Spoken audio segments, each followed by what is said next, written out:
ইন্নাল্লাহা ওয়া মালাইকাতাহু ইউসাল্লুনা আলান নবী ইয়া আইয়ুহাল্লাযীনা আমানু সাল্লু আলাইহি ওয়া সাল্লিমু তাসলিমা।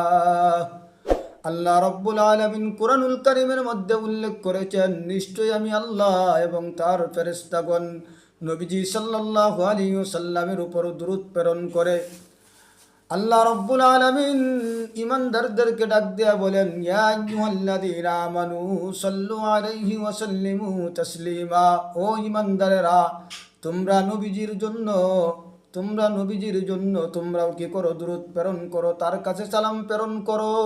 তার জন্য আমরা কি করব? বেশি বেশি দুরূদ শরীফ পাঠ করব। তাহলে নবীজি সাল্লাল্লাহু আলাইহি ওয়াসাল্লাম হাসরের মাঠে আমাদের জন্য সুপারিশ করবে।